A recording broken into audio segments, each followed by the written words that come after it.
Little Light, written and illustrated by Kelly Canby. Little Light is an inspiring tale of one little girl's determination to change her dull, lifeless town one brick at a time. I am now going to read a few pages from the book. No one in the grey old town of Little Light noticed at first. A brick missing from here, a brick missing from there.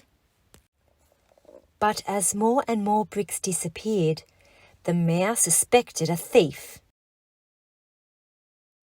And this made him very mad.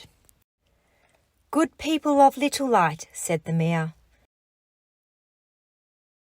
"someone is taking bricks from our walls that protect us from everything that is different. A dangerous thing to take. I am very mad." On hearing this, the good people of Little Light agreed. Yes, he's right," they said.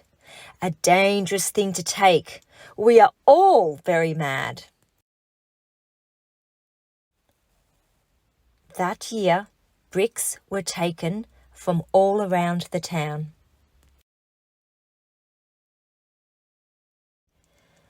Little Light is an entertaining narrative with a strong message to children on why we don't want to build walls around ourselves. Stage 1 students will be able to parallel the views in the story to the views that they see and hear in their own present world. The structure is well organised with an orientation, complication and resolution. The fact life is more brighter and exciting when we accept these differences is the perspective of Australian-born author Canby on how she sees the world. The story is narrated by an unrelated third person. However, the author allows us inside the thoughts and feelings of the mayor and the townspeople. Whilst the mayor is portrayed as an angry dictator who never adjusts his point of view, the perspective of the townspeople begin to change and accept diversity over time. Although we don't ever hear the story from the perspective of the little girl, her actions in the story allow us to believe she wants to bring life and new things into the town. This becomes fairly evident throughout the story through use of language and images. The main theme for the book is about embracing diversity. We shouldn't be afraid of other people's differences, but instead accept and celebrate all that it has to offer. The theme has been represented in the book through the choice of language. The language in the story reflects people's attitudes, beliefs and values with regards to how they see the world. The themes are also very much represented in the colours of the illustrations, gloomy grey for lack of diversity to bright and cheerful for acceptance. What makes Little Light such a wonderful read for children is its creative vocabulary and language that brings the theme and story to life. The use of synonyms to describe everything different really sharpens the point for the children, as does the use of capital letters, italics, and punctuation marks to express the feelings of the characters and their point of view. The use of colour grey tones and bright colours in the illustrations is a great way of imparting the meaning of the story.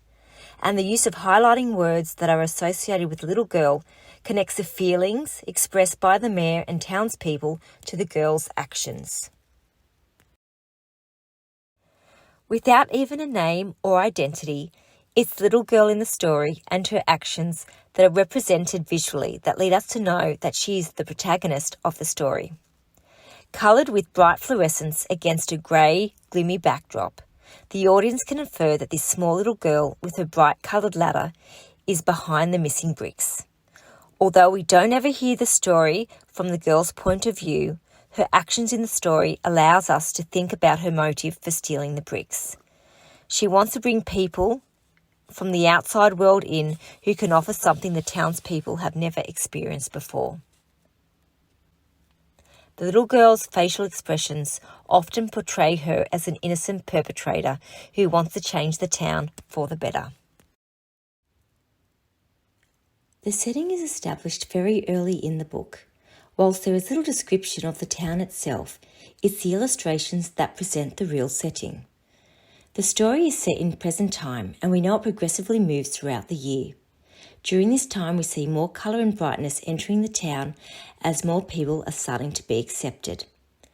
Whilst the setting location of the town stays the same, the influences of the outside towns start to creep in, and we can see the multi-layered setting of the old town versus the new town versus the towns beyond the walls. While the setting is fictional, there is a realism that we can identify with in today's society. The image I'm going to analyse is one where the mayor is getting more furious at the fact bricks are still being removed from the town's wall. The use of vertical lines for the town's skyline and ladder against the horizontal lines of the bricks draws our attention to the image's salience, the little girl. Whilst her size is extremely small, contrasted to the other characters, her bright coloured persona compared to the colourless town brings her into focus. We then naturally move our sight to a close-up shot of the mayor looking down at his people whilst they are gazing up in a zombie-like trance. This reflects the mayor's power over them. The proximity of the characters are far apart, which suggests there is very little relationship between the three participants, with the mayor being the dominant player. The framing of the mayor against the text "I am furious" in fluorescent orange symbolises the anger between him and the girl's actions, although he doesn't realise it. His anger is also represented in his hand gesture pointed towards the people. The stylised illustrations use simple but sharp lines to enhance facial features and expressions, and the splash of colour from the opening of the wall provides the audience with a new perspective of what diversity could mean for the town. The coloured bird in the background is also symbolic of hope. One of my favourite words from the book is apoplectic, which means overcome with rage or fury. It's a great adjective to use instead of mad or angry. It would also work well with discussing synonyms in our language lesson. One of my favourite phrases is, "And with a small pile of discarded bricks, they built one last wall." It's a perfect resolution to the story. The mayor who lives in fear of diversity and runs his town with narrow-mindedness gets to live the life he's always wanted, imprisoned between four walls with nothing but himself, while his town's people embrace their new life of enlightenment with new people. One lesson idea for Stage 1 students is a study of synonyms. After explaining what synonyms are, together the class can reread passages where they can identify different words that have similar meaning.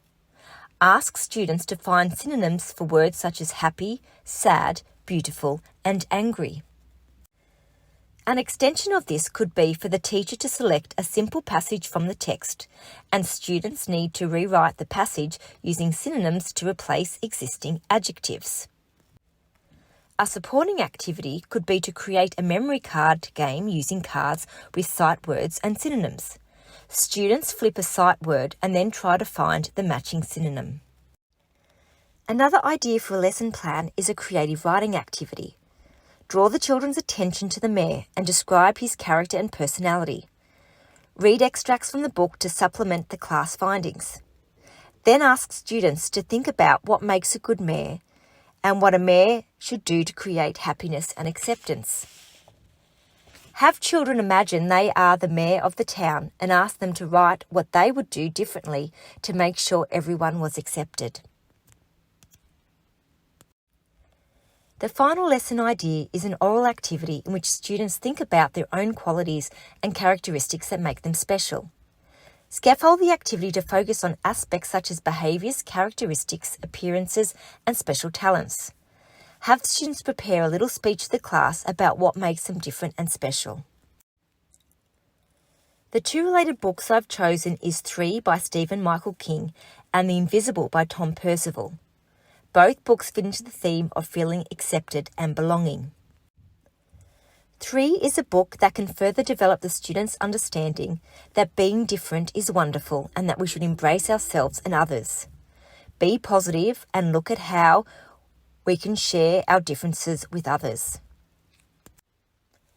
The Invisible is the story of those who are overlooked in our society, who are made to feel invisible. But the book tells a story about why everyone has a place here.